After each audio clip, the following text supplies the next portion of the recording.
अस्सलामु अलैकुम। जैसा कि हम जानते हैं कि मादा एटम, स्टार, गैलेक्सीज, सितारे, दरख्त, चट्टानें वगैरह बनाता है और हम सब भी मादे से बने हैं और ये मादा इस कायनात का सिर्फ 5% बनाता है।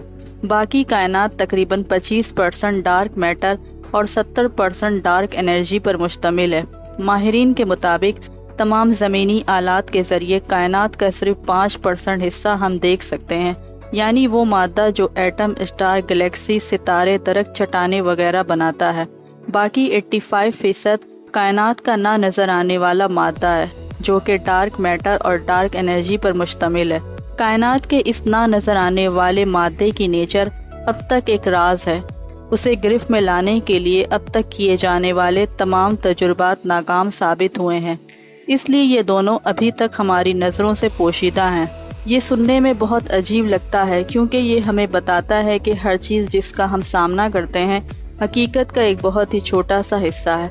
लेकिन इससे भी अजीब बात यह है कि हम आज तक नहीं जानते कि डार्क मैटर और डार्क एनर्जी क्या है और ये कैसे काम करते हैं, लेकिन हमें इसके वजूद का पूरा यकीन है। मौजूदा दौर के साइंसदानों के मुताबिक हुआ कुछ यूँ कि साइंसदान कायनात की टोटल मास का हिसाब कर रहे थे तो वो ना नज़र आने वाली कायनात से बहुत ही ज़्यादा था। इसलिए अंदाज़ा लगाया गया कि कुछ डार्क मैटर है जो हमको नज़र नहीं आता और वो 95% है। जो आम मादा हमको नज़र आता है वो पूरा 5% भी नहीं है, मगर ये भी एक अंदाज़ा है। अलबत्ता कुछ आइडिया से पता चलता है कि डार्क मैटर वो चीज़ है जो गैलेक्सीज़ के वजूद को मुमकिन बनाती है। जब ये कैलकुलेट किया गया कि कायनात का स्ट्रक्चर ऐसा क्यों है तो जल्द ही ये बात वाज़ेह हो गई कि सिर्फ नॉर्मल मैटर ही काफ़ी नहीं है। नॉर्मल मैटर की ग्रेविटी इतनी नहीं कि ये गैलेक्सीज़ और दूसरे पेचीदा स्ट्रक्चर बना सके। अगर ये कायनात सिर्फ नॉर्मल मैटर पे मुश्तमिल होती तो सितारे इधर उधर बिखर जाते और कभी भी गैलेक्सीज़ न बनाते। गैलेक्सीज़ के अंदर और इर्द गिर्द कुछ है, कुछ डार्क, जो ना रोशनी खारिज करता है और ना जब्स करता है और ना ही रोशनी को डिटेक्ट करता है। डार्क मैटर की मौजूदगी को कैलकुलेट करने के अलावा हम उसे देख भी सकते हैं एक तरह से। जिन जगहों पर डार्क मैटर की ज़्यादा मिकदार होती है वहाँ से गुजरते हुए लाइट बैंड हो जाती है। इससे हमें मालूम होता है कि कुछ मौजूद है जो ग्रेविटी से अट्रैक्ट करता है। अब जानते हैं कि डार्क एनर्जी क्या होती है। डार्क एनर्जी डार्क मैटर से भी ज़्यादा अजीब और पुरअसरार है क्योंकि ना तो हम उसे डिटेक्ट कर सकते हैं और ना हम इसकी पैमाइश कर सकते हैं, लेकिन हम इसके असरात को वाज़ेह तौर पर देख सकते हैं। जदीद रिसर्च से ये साबित हुआ है कि कायनात के फैलने की शरह में मुसलसल इजाफा हो रहा है। इससे पहले ये समझा जाता था कि ग्रेविटी की कशिश या तो कायनात के फैलने की शरह को आहिस्ता कर देगी या फिर उसे सुकेड़ देगी। फैलने के अमल के दौरान स्पेस अपनी खसूसियात तब्दील नहीं करती। कायनात में मुसलसल नई स्पेस बन रही है। गैलेक्सीज चीज़ों के क्लस्टर हैं और इसमें मौजूद चीज़ें ग्रेविटी की वजह से आपस में मजबूती से बंधी हुई है। इसलिए स्पेस के इस फैलाव को हम रोज़मर्रा की ज़िंदगी में महसूस नहीं करते, अलबत्ता अपने इर्द गिर्द मौजूद कायनात में हम उसे वाज़ेह तौर पर देख सकते हैं। कायनात में जहाँ कहीं भी खाली स्पेस मौजूद है वहाँ हर लम्हे नई स्पेस बन रही है।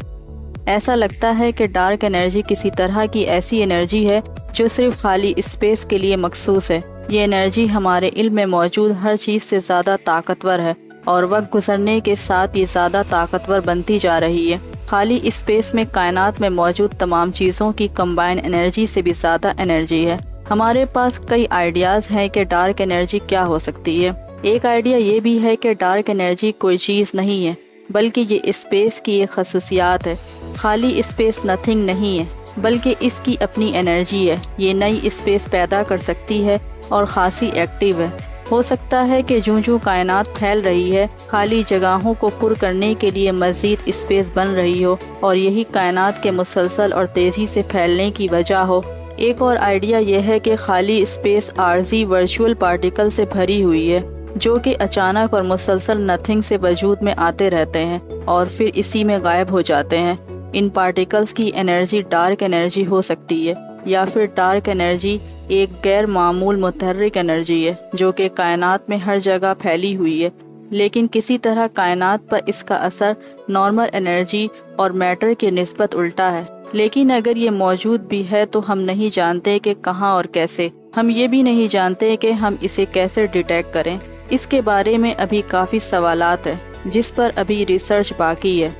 ڈارک میٹر اور ڈارک انرجی کے بارے میں ہمارے خیالات ابھی تک صرف خیالات ہی ہیں۔